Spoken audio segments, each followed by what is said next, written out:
Oh, hey guys. Today we'll be doing an LCD screen replacement for a Dell model P89F. This one here, it's I would say is in the medium category for screen replacement, because usually with screen replacements it probably takes me less than 10 minutes to do them easily. This one here you'll need to take more time because there's more things that needs to be done. So we'll go ahead and start off with this. So as for this is what the laptop looks like here from the front end. So that's where you should be positioning it right now.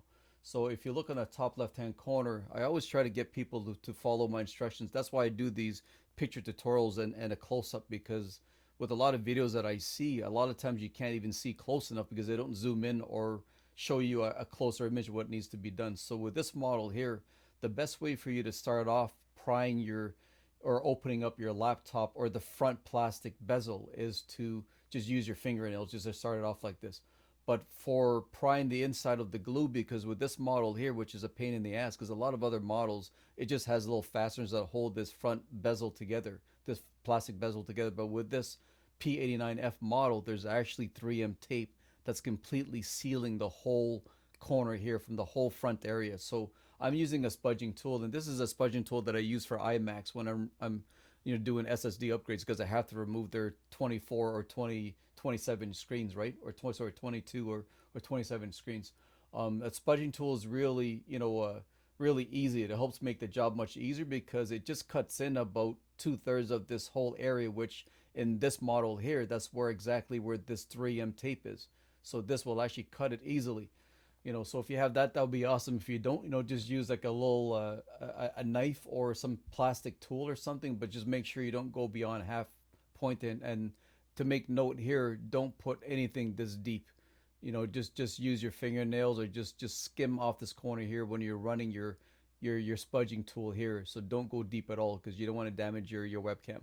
So once you've done that, once you've actually run your spudging tool around this whole front left, the bottom area and the right side of your screen of your front bezel, it's pretty easy to do, because the top here, as you can see, it's already popping up and I haven't even touched that yet. So that's the hardest part here, is just removing the 3M tape, the factory 3M tape. So once you've done that, you want to go to the back end and look at this here, because this is where you have to run your spudging tool also to loosen up the back end of your laptop. So if you look at it here, you'll see, that's the area here that you have to loosen up. So once you've done that on the right side and on the left side here, the last part that you have to do so that you can remove your whole front part here, which I'll show you, this is the part here that needs to be removed. It's right here. So once, this is basically the picture here before we start, and then I'll get to the picture where you have to start doing. So I use a micro flat screwdriver to wedge it open here, and all you do is just run it across slowly, and then it'll start unclicking itself. So once you actually have done that from left to right, then you'll be able to pull the right off completely, and then just flip it back up to this here, and just lift up your whole front bezel here, and this middle piece here would just lift right up. Just remember, once you remove and unclick this part here from the back part of it, you'll be able to remove this whole section here.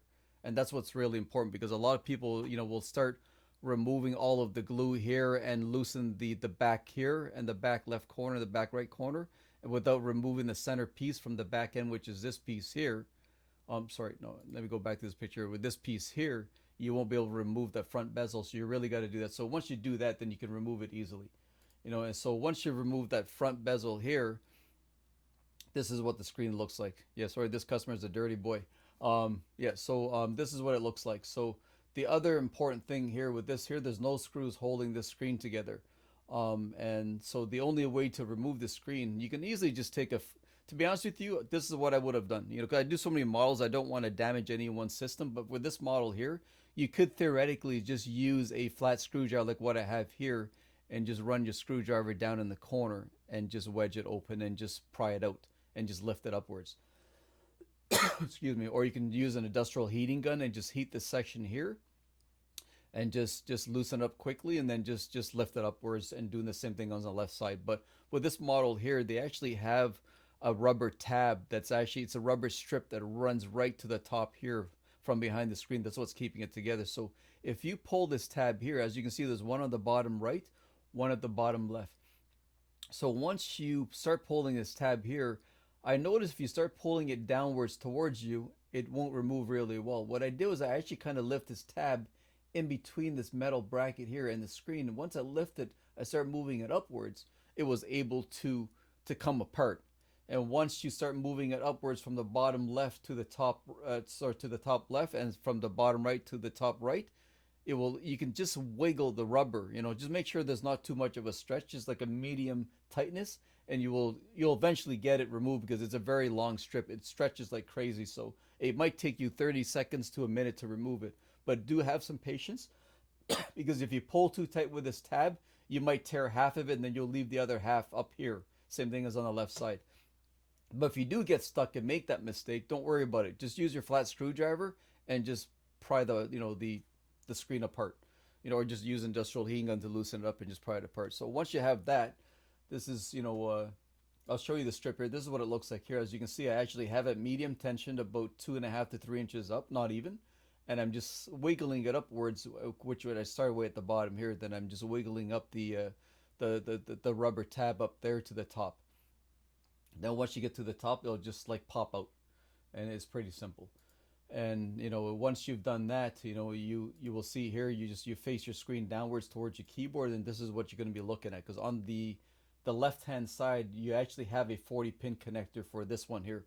And just got to keep in mind, with this model here, don't just assume that you have a 40 pin, because if you go to laptopscreens.com and check and do a search for the P89F model, you'll see that it actually comes also with the 30 pin cable. So just make sure that you get the right one, because I'll show you how to match your part number so that you do buy the right screen.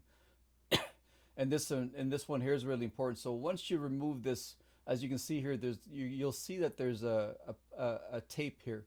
So just use your fingernail or a little pry tool to lift this up, and then just peel it to the back. And once you peel it to the top in here, you're gonna see that also there's a latch.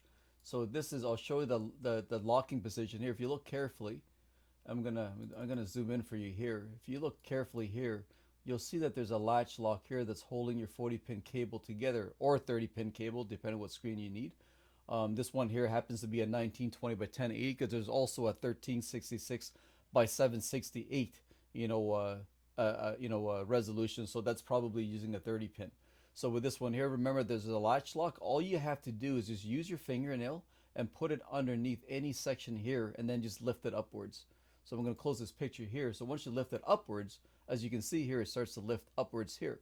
So then just fold that all the way back, and then just hold on to that latch lock, and then just pull your 40 pin cable towards the frame of your screen assembly, and it will detach itself from the socket here.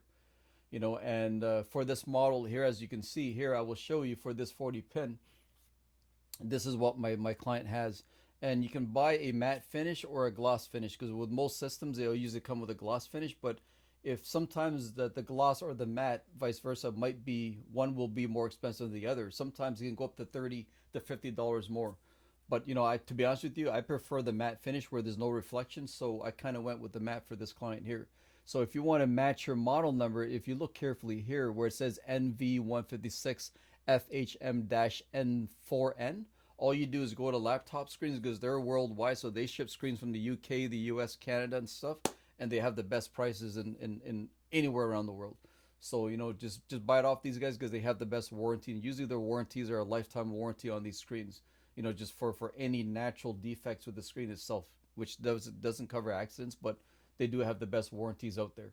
And like I said, if you have any questions, you can easily just give those guys a call and just ask them. But if you want to match your model and find out what screen you need, remember, just look at your tag in the back of the screen, and just type it into laptopscreen.com, and it will give you the proper screen for you to buy for this specific model. Because again, your screen might be a 1366 by 768, a 30 pin or a 40 pin, but whatever it is, you'll just match it properly by using this serial number here, or the model number for the screen that you need. So don't make that mistake and just assume that you have a 1920 by 1080, then you buy that, then you find out you have a 1366 by 768. So I hope this video helps you guys out, and if you have any questions, just place the comments in the video below, and I'll gladly get back to you guys. Thanks for watching. Have a good day.